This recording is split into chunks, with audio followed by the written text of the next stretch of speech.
friends, welcome back to my channel. In today's video, we're going to be talking about my top 5 tips for interview success as a new grad so that you can land that RN job of your dreams. So let's go ahead and get into it. Tip number 1, notice I am not wearing scrubs today. I am actually in a blouse, a suit jacket. You can't see them, but I'm also in some suit pants too. It's really important to take yourself seriously and have others take you seriously. Dress the part. This might be contrary to what some people think or believe, but the way that you present yourself and the clothes that you are wearing, they do influence some of your behaviors during an interview process. So you have to remind yourself that you're not the only candidate. You're competing against other people, but you want to be the standout candidate. Dress the part. I'm not saying that you have to wear a suit by any means, but this is not the time for you to wear your scrubs, which is what we typically wear as a nurse working in a hospital setting, whether it's inpatient or even working outpatient care too. So this is the time to be presentable. Make sure your clothes are ironed. Go the extra mile, take the extra step to show that you're incredibly interested and invested in obtaining this position, because that can sometimes be the thing that sets you apart from other people. Okay, so as someone who has sat in on many interviews, your first impression is a lasting impression. So when you come in and you show that confidence, you show that you care, you present well, you know, physically, you look very put together. People take note of that and they absolutely remember that. So that's tip number 1. Tip number 2, eye contact. Cannot stress this enough. So I grew up at a time where we didn't all have cell phones and everybody was not on their phone all the time. So I'm very used to making eye contact with other people. But I have noticed that many people lack that ability.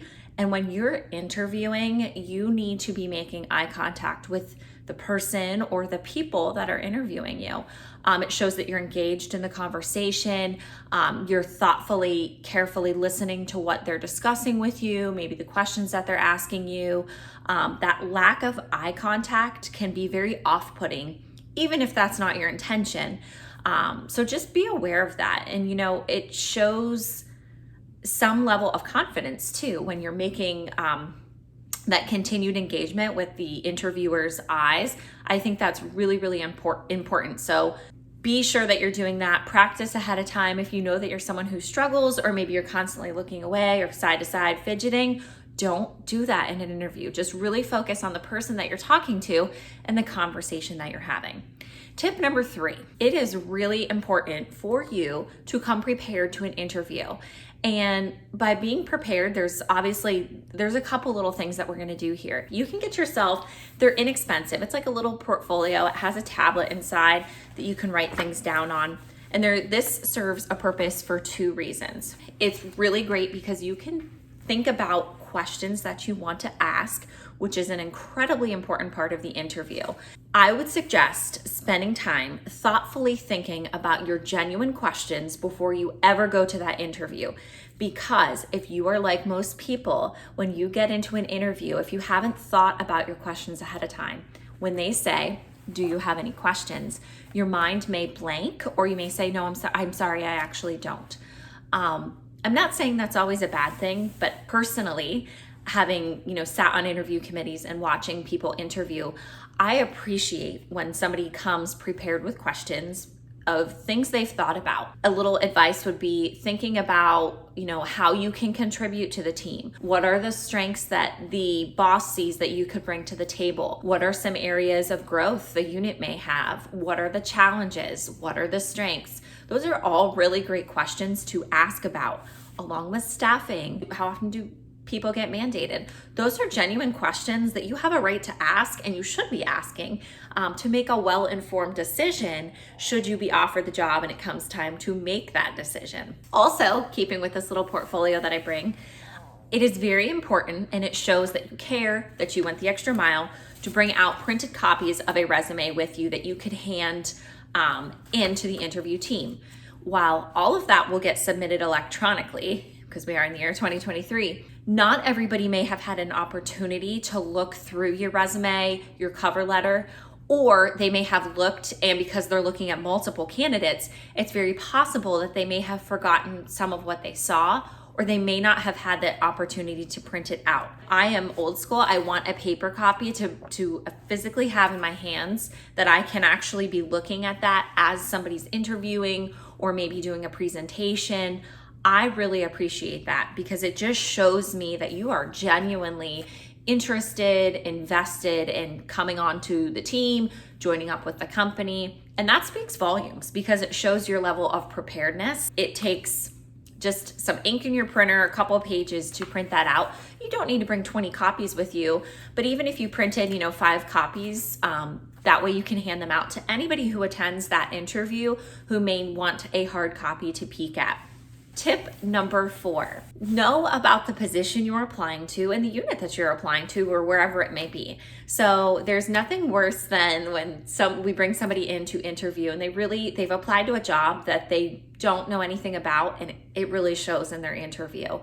Because for me, watching that interview or listening to questions, you kind of lost me a little bit when you don't show that investment. So I realize that can be challenging as a new grad.